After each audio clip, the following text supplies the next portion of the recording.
लागलेली आहे, काय बघताय तुम्ही या निर्णयाकडे? निश्चितपणाने जळगाव जिल्ह्यामध्ये तिसऱ्या वेळेस पालकमंत्री होण्याचा मान मला या ठिकाणी मिळाला आहे।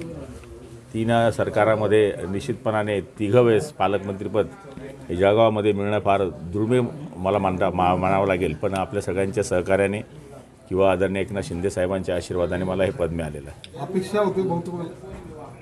अपेक्षा होती पण मी असं काही हे या गोष्टीवर डिपेंड केलं नव्हतं आणि आपणही पाहिलं असेल मी कधी कोणाच्या समोर मागणी केली नव्हती, पण शिंदे साहेबांवर माझा विश्वास होता आणि त्यांनी निश्चितपणाने या ठिकाणी पालकमंत्रीपद मला दिलं। कार्यकर्त्यांच्या मेळाव्यामध्ये तुम्ही भाषणामध्ये म्हटलं होतं की हे ओघाने ते आलं, माझ्या डोक्यातही नव्हतं का जणू त्यावेळेस पण पालकमंत्रीपद डिक्लेअर व्हायचे होतेच, पण ते ओघानं माझ्या बोलण्यामध्ये आलं होतं, पण ते आलंच होतं निश्चितपणाने। पण या ठिकाणी मागचे 5 वर्ष आपण पाहिले असतील 3 मंत्री आपल्याकडे होते की आता नंतर शेवटी रक्षाताई पण मंत्री झाल्या, पण कधीच आपण पाहिलं असेल की जिल्ह्यामध्ये आपण आमदार असतील, खासदार असतील, मंत्री महोदय असतील किंवा अधिकारी असतील 5 वर्ष जो समन्वय ठेवला, थोड्या मोठ्या चुका झाल्या असतील माझ्या हाताने, पण निश्चितपणाने जिल्ह्यामध्ये विकासामध्ये फुल वेळ मी अधिकाऱ्यांच्या बैठकी असतील, काही छोटे मोठे कामं असतील। आता सकाळी 8 वाजेपासून मला तरी वाटतं की स्वतःची बडाई मारत नाही, पण 8 वाजेपासून माझा नित्य नियम आहे की मी येणाऱ्या लोकांना भेटत असतो आणि त्याचीच फलश्रुती आहे की उपलब्धता ही लोकांना आवडते आणि नेत्यांनाही आवडते, त्यामुळे हे मंत्रिपद मला मिळालं। बऱ्याच दिवसापासून हा पालकमंत्रीपदाचा निर्णय लांबलेला होता, DPDCची बैठक होऊ शकली नाही, आता पुढच्या विकास कामांसाठी काय प्राधान्य असणार आहे?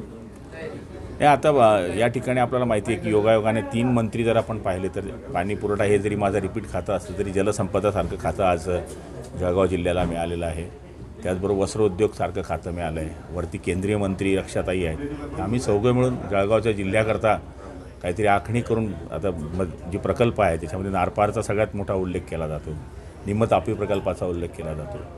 तर जिल्ह्याचा आता अशी संधी पुन्हा जिल्ह्याला येणार नाही की 4 मंत्री जिल्ह्याला मिळत आहेत 2 वेळेस असं झालं आहे, तर आपण त्याचं संधीचं सोनं केलं पाहिजे। म्हणून आम्ही सगळे मिळून काय जिल्ह्याकरता केलं पाहिजे याच्याकरता आमदारांबरोबर बैठक घेऊ, अधिकाऱ्यांबरोबर बैठक घेऊ आणि पुढचा प्लॅन जिल्ह्याचा ठरवू। सांगितलं जातं की 3 मंत्री अगोदरच असल्यामुळे रस्सीखेच होती आपल्यामध्ये आणि म्हणूनच त्याला निर्णय लांबला असं काही होतं? आमच्यामध्ये काहीच रस्सीखेच नव्हती आणि रस्सीखेच असण्याचं काही कारण नसू शकत नाही, कारण की असं कोणी मागणी केली असं मला एक पेपरमध्ये आपण दाखवा किंवा यांनी मागणी केली की सावकारांनी मागणी केली की गिरीश भाऊंनी मागणी केली, सगळ्यांनी प्रतिक्रियेमध्ये हेच सांगितलं होतं की जे निर्णय पक्ष घेतील ते आम्हाला मान्य राहील। भाऊ, पालकमंत्री पदाचे जे आता पदं वाटल्या गेलेली आहेत, मात्र काही मंत्र्यांची नाराजी या ठिकाणी दिसते, त्याच्यात निश्चितपणाने दादा भुसे आणि गोगावलेंना या ठिकाणी पालकमंत्रीपद दिलं गेलं पाहिजे या विचाराचा मी आहे। त्यांच्यावर निश्चितपणाने अन्याय झाला असं म्हणायला काही हरकत नाही। याचं कारण दादा भुसे आमचे सिनियर मंत्री आहेत, गोगावले 3 वेळेस आमदार झालेले आणि कोकणाचा तो आमचा चेहरा आहे, तर निश्चितपणाने त्यांना मंत्रिपदं पालकमंत्रीपदं दिली गेली पाहिजे। भाऊ, बीडचं पालकमंत्रीपद अजित पवार यांनी ठेवलेलं आहे, तो त्यांच्या पक्षाचा विषय आहे। पालकमंत्रीपदाचे हॅट्रिक आनंदाचं कसं आहे तुमचं? नाही, आपलं काम, बाकी काही नाही।